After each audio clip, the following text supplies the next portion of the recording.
I'm Harry Welty. I'm having a cup of coffee while I try to think of reasons why it would be worthwhile for the voters of Duluth to support me for a fourth term on the Duluth School Board. I think of a lot of things that strike me as being of some use.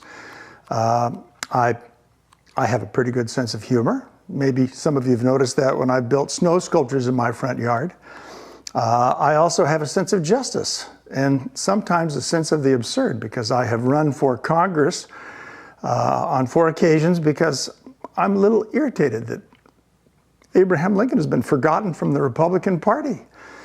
And one of the consequences is that we have somebody in our nation's capital who is doing his very best to take a hatchet to things he doesn't like Duluth public education, in which, as I've said, I've invested 12 years as a school board member, first getting elected in 1994 and serving until 2004, and then objecting when we were denied a vote on a massive building program called the Red Plan and trying to litigate that in court and falling short.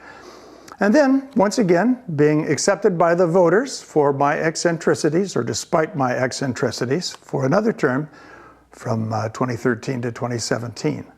And all that time, I've tried to be serious-minded about public education. I enjoyed my public schooling. I became a teacher, not as successful a teacher as I would like to be. But I've always been concerned about the inequality that I've seen in schools. And there was a book that I was reading before I first ran called Savage Inequalities. And it was about how some neighborhoods are so deprived of decent schools for children.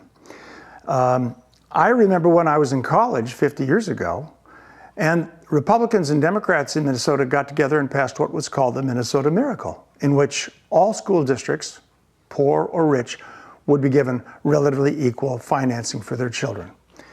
As a school board member, I stuck my neck out and I helped bring a charter school into the community, because even though our schools are good for most kids, some kids fall between the cracks. And that charter school still exists. In fact, during COVID, I volunteered to be a substitute teacher there.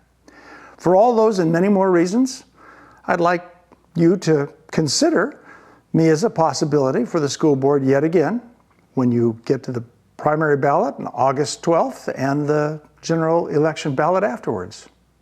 I hope we have a great new school year, and I'd like to be a part of it. Thank you.